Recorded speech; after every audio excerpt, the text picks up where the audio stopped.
During Christmas break, my wife Lena practically begged me to go to her class reunion. When we pulled into the hotel parking lot, it was packed with luxury cars. Ours looked like a punchline. Before we even got out, I caught someone whispering nearby, "I don't get it. Lena was that girl back in school.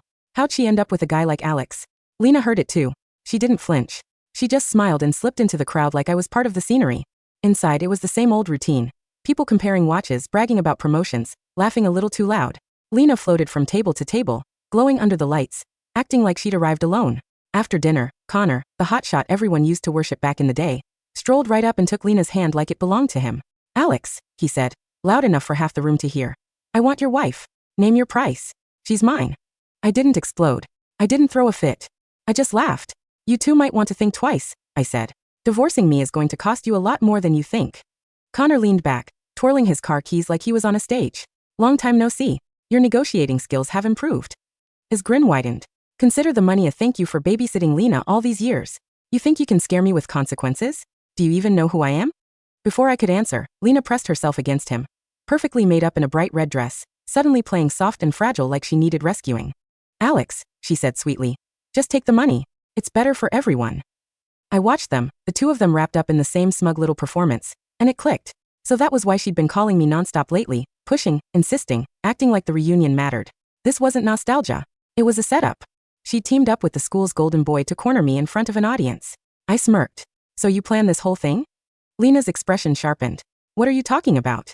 Connor answered for her like he owned the script. Lena lifted her chin. "Connor and I are in love. If he hadn't left the state back then, we would have been together years ago." I almost couldn't believe it. Everyone knew Connor dumped her. Now it was suddenly a tragic love story. I didn't know how they'd reconnected, but one thing was still true. Lena was legally my wife. "Lena," I said, "do you have any idea what kind of mess you're stepping into? You're breaking vows, and you're trying to force a divorce like it's some party trick." Lena couldn't hold my gaze. Connor pulled her closer, putting on a hero act that made my skin crawl. "Cut the speeches," he said. "You're just mad because you think the number isn't high enough. Name your price. I've got plenty." Looking at him, I felt like I was watching a bad comedy with a big budget. "Here's a heads up, Connor," I said evenly. "If you try to push this through tonight, you're both walking into trouble you don't understand." Lena snapped, loud and sharp. "Stop trying to scare us. What can you possibly do? We barely even see each other. Who knows what you've been doing this whole time?" She scoffed. "Honestly, if you hadn't chased me back then, you wouldn't be getting anything." The room reacted exactly the way she wanted. Snickers, murmurs, people leaning in like it was a show. Someone laughed. "See, your worth determines the woman you get." Another voice chimed in. "A nobody like Alex was always going to lose his wife." They looked me up and down like I was a prop. Connor had money, swagger, and that loud confidence people mistake for power. To them, that was the only language that mattered. I'd had enough. I pushed my chair back to leave, but a hand dropped onto my shoulder, heavy and possessive. "Where do you think you're going?" Connor said, grinning like I was something he'd stepped on. "Did I say you could leave?" Then he lowered his voice, still loud enough for people nearby to hear. "You've got two choices. Take the money and sign, or things are going to get really unpleasant." I couldn't help it. I laughed again. "You sure you want me to choose?" Connor's smile thinned. "Agree to the divorce, and I'll make sure you live comfortably. For life." I held my temper in place and nodded slowly. "Fine. I'll divorce Lena. Keep the money." Connor's eyes lit up like he'd won.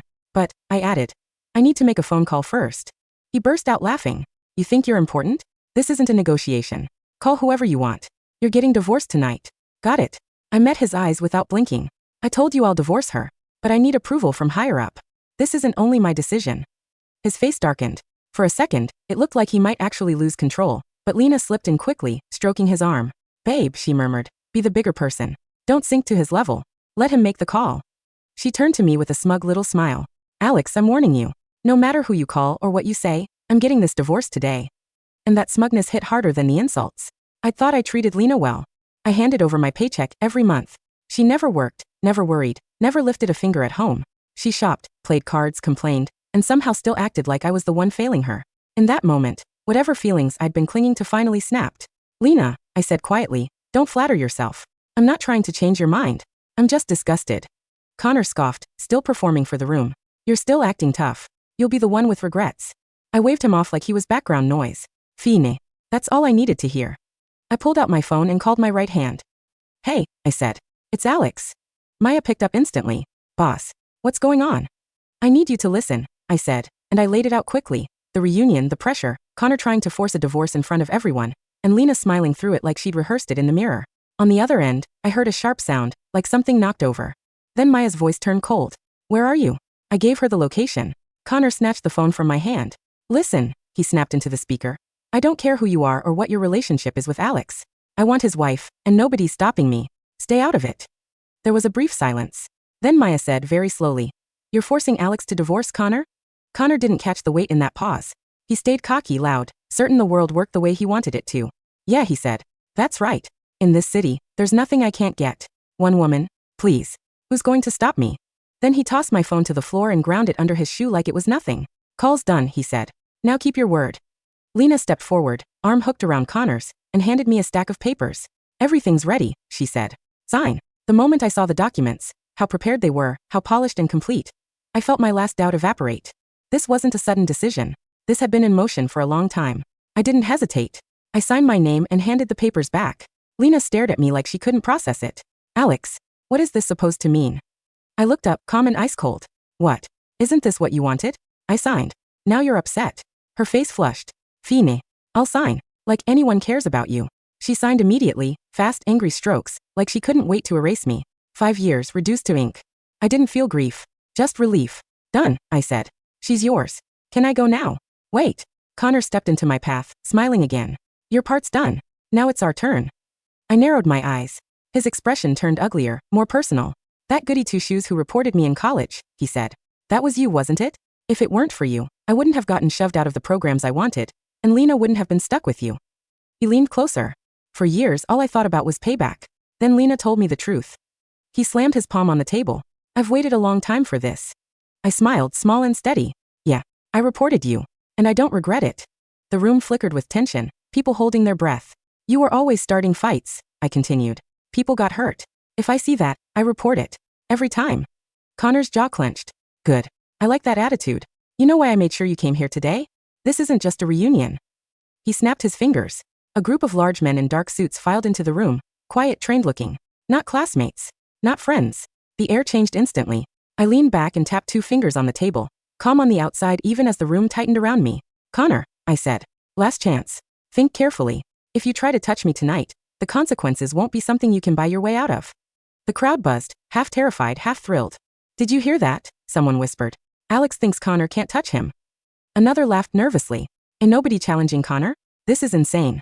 Lena joined in, voice sharp with contempt. Alex, what are you even doing? Look at yourself. Forget Connor, anyone here could walk all over you. I took a slow breath and slid my ring off my finger. Lena, I said. From this moment on we're done. Completely. Then I looked at Connor. And you, I said softly, are going to regret what you did tonight. Connor scoffed. You? You're going to make me regret it. He spread his arms like he owned the room. I run things here. More laughter, more noise, until Connor lifted a hand, and the room quieted like they were trained. Here's the deal, he said. Get on your knees and apologize to everyone, and we call it even. Otherwise, you're leaving this place in pieces. My gaze sharpened. You really think you're untouchable? He leaned in smug. Open your eyes. Look at the men behind me. And right then, the door swung open. A heavy presence stepped inside, security, not a classmate. The kind of person who didn't need to raise his voice to make people stop breathing. Connor straightened so fast it looked like whiplash. His whole tone changed as he hurried forward. Sir, he said. What brings you here? The man scanned the room. Silence spread like a shadow. Then he spoke slow and even. Whose black SUV is parked out front? All eyes turned to me. I didn't answer right away. I stood, adjusted my cuff, and walked past Connor like he was furniture. The truth was, the room was laughing at the wrong rumor. Yes, my business had hit a brutal storm this year. People love to call it bankruptcy. They love to say I'd been acquired. They loved the idea that the guy they envied in college finally got knocked down. But storms don't always sink a ship. Sometimes they just wash the weak overboard. I'd been quiet, because I wanted to see who stayed when the lights went out. Now I had my answer. I didn't get far before I caught the real scene that had been happening while everyone watched the staged one. I'd stepped away earlier to the restroom. When I came back, I saw Lena and Connor standing too close, their arms linked, laughing like teenagers. Someone handed them 2 glasses. Someone shouted, "Do it." And then my wife, my ex-wife, technically, but the ink was still wet, tilted her glass to Connor's the way couples do at weddings. An arm-linked toast. A stupid party trick people treat like a dare. Connor leaned in, murmuring something in her ear. Lena threw her head back and laughed, lightly punching his chest like he'd told her the cutest secret. Then Connor lifted his chin toward me like he'd been waiting for this exact moment. You still worried she'll get jealous? Someone joked. Connor snorted. Jealous? Of him. He nodded at me like I was a stray dog. Please. The guy can barely keep himself afloat. Lena giggled like the joke was harmless. And Connor leaned in like he was about to kiss her. I crossed the distance in one step and slammed my fist into Connor's face. The room exploded. Chairs scraped. People shouted my name like they were calling a fight at a bar. Connor stumbled, holding his nose, eyes wide with shock. I didn't look away from Lena. Do you know what you're doing? I asked, my voice low and tight. Lena didn't flinch. She didn't panic. She didn't even look guilty. She just glared at me like I'd ruined her fun. What's your problem? She snapped. It was a game. Truth or dare. I lost. It's not that deep. Then she rushed to Connor, hands fluttering over his face. Are you okay? She said, all sweet concern. Does it hurt? Oh my God, you're bleeding. Connor, I'm so sorry. Then she turned back to me, ice cold. Ever since your business fell apart, you've been acting crazy, she said loud enough for everyone to hear. You're paranoid. You're angry. You're embarrassing. Embarrassing. That word hit like a slap. I saw people smirking, loving the drama, loving the way the broke husband lost control. Someone grabbed my arm. Alex, come on, people are just messing around. It's a party, another voice urged. It's not real. I tried to pull free. Lena leaned in and, right in front of everyone, kissed Connor on the cheek, slow, deliberate, like she was planting a flag. Alex, she said, voice sharp with triumph. Connor is better than you. He has money. He has a future. I like him. So what? The room went quiet in that way that feels like a spotlight. And in that silence, something inside me settled. Because just a few weeks ago, Lena had cried on my shoulder and promised she'd stay through anything. She'd called me her life partner. She'd sworn she didn't care about money. And I believed her. Not just believed her, I'd planned a surprise. My company had recovered. Not only recovered, it had climbed higher than it had ever been before. I'd been preparing to transfer a portion of my shares into her name. A gift. A statement. Proof I trusted her. Now standing there watching her defend Connor like I was the enemy, I realized she'd just handed me a gift too. Clarity. I stepped back, and my voice turned calm. Okay, I said. Then let's do this the clean way. Lena's eyes narrowed. What are you talking about? I'll make sure you don't get a single cent, I said. Connor laughed through the blood on his lip. Oh please. Look at you. You're still pretending you have something to protect. He reached into his jacket and pulled out a small velvet box. Then he opened it, revealing a necklace that glittered under the lights. He stepped close to Lena and clasped it around her neck like he was crowning her.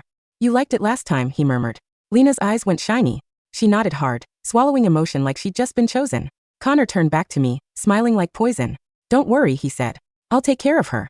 I won't let her suffer. Then so close only I could hear, he added. I told you back then, Alex. Anything you have, status, money, women, I'll take it from you. You had your little glory era. And now look at you. He tipped his head, savoring it. I work for One World Group now, he whispered. Big league. Executive track. 7-figure pay. People notice me. People respect me. I stared at him. One World. I repeated softly. Connor's grin widened. That's right. You know it, don't you? It's the kind of place you'll never touch.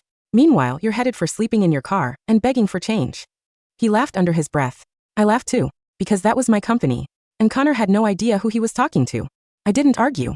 I didn't explain. I just moved. My fist landed again. And then again. And then again. Controlled. Precise. The kind of anger that doesn't explode, it executes. Connor went down to his knees fast. People screamed. Someone grabbed my shoulders. Someone yanked me back. By the time they pulled me off, Connor's face was swollen and his confidence was gone. He coughed and raised his hands, shaking. Enough. Enough, he rasped. Lena dropped to her knees beside him, crying like she'd lost the love of her life. Connor, she pleaded, wiping his face. Connor, please. Are you okay? Please tell me you're okay. Then she lifted her head and glared at me like I was her sworn enemy. I looked at her, and for the first time in years, I didn't see my wife. I saw a stranger. A stranger who'd worn softness like a costume. And I thanked the storm for exposing it. I straightened my jacket and looked down at Connor. You don't belong in my company, I said evenly. From this moment on, you're done. Connor blinked, then burst into laughter. Painful, jagged laughter, the kind that turns into a hiss. You, he spat. Fire me? Who do you think you are? I took out my phone. I'm making a call, I said. Connor leaned back, smugness crawling back into his eyes. Go ahead. Call the president. Call the governor. Call Santa. It won't change anything. I dialed. Then I paused. Because when I pulled up his file in my head, everything Maya had already told me about him over the years, I realized firing him would be too easy. Quick. Clean. Merciful. And I wasn't in a merciful mood. Instead, I looked toward the staff and raised my hand. A manager hurried over, nervous. Sir, put tonight's bill on one tab, I said. And then split it. I pointed at Connor. Charge him, I said. All of it. Connor's face twisted. What? The manager hesitated. Sir, this is a private club. We can't just comp. I didn't say comp, I said. I said charge him. The manager swallowed. Our general manager would need to approve that. Then bring your general manager, I said. Connor clapped slowly, like I was performing. Look at him, he said, turning to the room. Still pretending he owns the place. Alex, you're broke. Everyone knows it. Stop embarrassing yourself. The manager hurried off. Connor leaned closer, lowering his voice to me again. When your little act collapses, I'm going to make you crawl.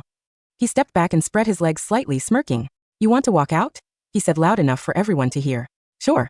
Crawl under. Like a man who knows his place. Otherwise, I call the cops and press charges for assault. The room erupted in laughter again. People who hadn't been touched by betrayal laughing like it was a harmless joke. I stared at Connor. Then I sighed, like I was tired. Connor, I said softly. You have no idea how small you are. And I shoved him aside. He stumbled hard, crashing into a decorative stand near the door. He hit the floor with a gasp and a sharp yelp, clutching his side. He looked up at me, eyes wide with sudden fear. I leaned down, not smiling. If you're going to threaten me, I said quietly, do it with something you can actually follow through on. Then I straightened and waited. A minute later, the manager returned, with a man in a suit behind him. The general manager walked in briskly, ready to scold whoever was causing trouble. He opened his mouth. And then he saw me. His whole face changed. He snapped to attention like someone had just flipped a switch. Mr. Walker, he said, voice tight with respect. You're here. The room froze. Connor's smile faltered. Lena's mouth parted. The general manager bowed slightly. I'm sorry, sir. I didn't realize. New manager? I asked, glancing at the guy who'd hesitated earlier. The general manager nodded quickly, sweating. Yes, sir. He's new. That explains it, I said. Connor let out a loud laugh, forcing it. Okay. Nice.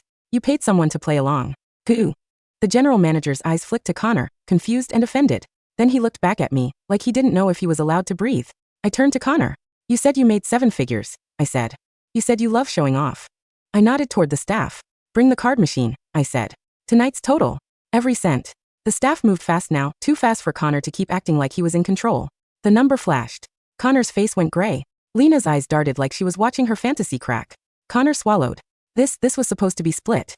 Funny, I said. Because you told everyone you were treating. Voices rose immediately. You did. You literally said you invited us and you'd cover it. I only ordered that because you promised. Connor opened his mouth, then closed it. For the first time all night, he looked trapped. And I enjoyed it. Pay, I said. He did. His hand shook while he tapped his card. The moment it went through, I leaned in. And now, I said quietly. Fulfill your little bet. Connor stared at me. What bet? The one you made, I said. About humiliating me. His throat bobbed. He glanced around, hoping someone would save him. Nobody moved. Because people love power until it turns against them. Security escorted Connor to the side room. A few minutes later, they came back carrying his suit jacket and shirt, and tossed them into a trash bin near the exit. Connor stood there in nothing but his undershirt and pants, face burning. I didn't make him do anything obscene. I didn't need to. I just made him walk the hallway, past everyone, while people stared. Pride is a fragile thing. Sometimes all it takes is light. I left the reunion that night humming to myself, my black SUV waiting out front like an answer to a question nobody knew how to ask. Behind me, Connor's voice cracked through the cold air. Alex, he shouted. You're dead. You hear me? You're dead. Lena stood a few feet away from him, wrinkling her nose like she didn't want to stand too close. So much for love. The next morning, we met at the county clerk's office to finalize everything. Connor showed up in a BMW, wearing sunglasses like he was still the hero of his own movie. Lena clung to him, chin high, like she'd already rewritten her life story. Connor pointed at me and laughed. I almost believed you, he said. But I checked. The club's registered under a holding company. Your name isn't on the paperwork. You paid them to act, didn't you? How much did that cost? Your last dollars? I looked at him calmly, because while he was playing detective, I was pulling up his employee file. I held up my phone and tilted the screen toward Lena. Connor, I said, you forgot something. Connor blinked. What? You're married, I said. 2 kids. The color drained from Lena's face. Connor's jaw clenched. That's save it, I said. Your HR profile is very clear. Lena's expression twisted like she'd swallowed something bitter. Connor recovered fast, because that's what liars do. He wrapped an arm around her and kissed her cheek loudly, trying to turn humiliation into a performance. Baby, he said. Ignore him. He's jealous. Lena lifted her phone and snapped a picture with the divorce papers the moment they stamped. Then she posted it, smiling through her teeth. The caption was a little speech about finally choosing the best and never settling again. I watched her type it like she was writing her own applause. When she finished, she looked at me with that same smugness as the night before. Don't try to sabotage us, she said. It won't work. I smiled. Oh, I'm not sabotaging, I said. I'm watching. Connor pulled her closer, voice dripping with fake devotion. I'll make you happy, Lena. I'll buy you a car. I'll buy you everything. He turned to me, eyes gleaming. Meanwhile, he said, you better get used to running from debt collectors. That's when Maya arrived. A black luxury SUV rolled up to the curb like it owned the street. Maya stepped out in a clean, tailored suit, hair pulled back, expression sharp. She walked straight to me, opened my door and nodded. Boss, she said quietly. Lena's eyes flew wide. Then she did what selfish people always do when reality threatens them. She lunged toward me, furious. You disgusting liar, she shouted. You're bringing women around? You cheated on me? She grabbed for my sleeve like she could claim me again, like a receipt she wanted to return. Maya moved in front of her so fast it looked effortless. And then Maya's hand snapped out. A clean, hard slap. Lena staggered back, stunned. You. Lena gasped, clutching her cheek. Maya didn't blink. Watch your mouth, she said. You're insulting the CEO. Lena's eyes watered, rage and humiliation mixing into something ugly. Of what? This is ridiculous. Connor burst into laughter. Oh my God, he said, pointing at Maya. This is still going? Alex, you're insane. He kicked the SUV's tire with his foot, sneering. This thing's rented. How much is it? $1,000 a day? You can't even afford lunch and you're renting cars to act rich. Then he pulled out a thick stack of cash and tossed it into the air like confetti. Bills fluttered onto the pavement. Here, he said loudly. Pick it up. Consider it charity. Maybe you can finally buy instant noodles. He looked Maya up and down with a disgusting grin, like she was a prop too. Then he said something crude. Something meant to humiliate her the way he tried to humiliate me. Maya didn't let him finish. Her foot drove forward and Connor stumbled back hard, landing on the sidewalk with a grunt. His sunglasses flew off. He scrambled up, face twisted in shock. You. He spat. Do you know who I am? Maya leaned in slightly, voice calm and deadly.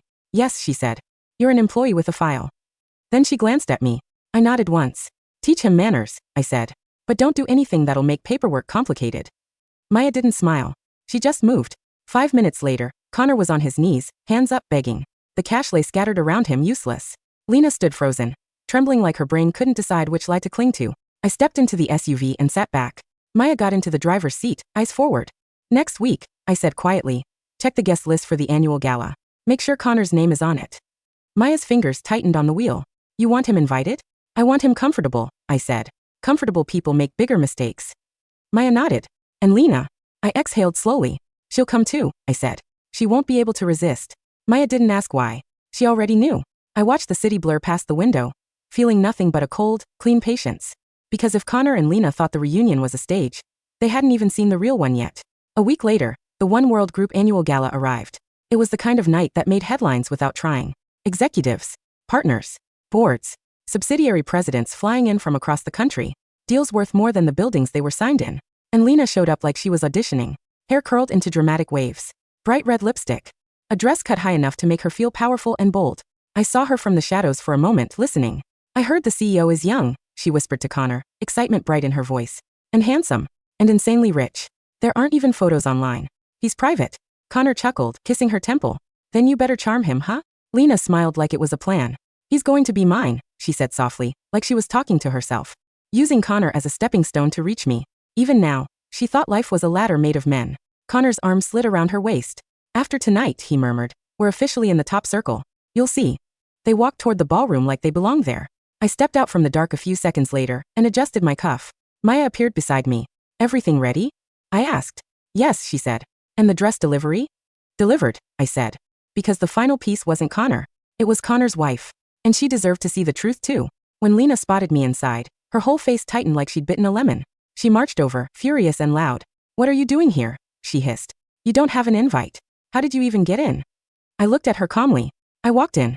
She scoffed. You're stalking me. You're trying to crawl back. I'm not taking you back, Alex. Get it through your head. Connor arrived behind her, wrapping his arms around her with that fake ownership. Oh wow, he said. Look who snuck in to eat free food. Alex, you're getting creative. He raised his voice just enough for nearby people to hear. Security should really tighten up. Any random guy can wander in. A few managers noticed the commotion and drifted closer, men in expensive suits with busy expressions. Connor's face switched instantly into polite charm. Mr. Hughes, he said with a little bow. Mr. Patel. Sorry about the noise. Just an old acquaintance. Lena's ex-husband. He's been struggling. Kind of desperate. They looked at me once, barely, and dismissed me with their eyes. People like that shouldn't be inside, one muttered. Yeah, another said. We're here to welcome the CEO. Not babysit. Connor nodded eagerly.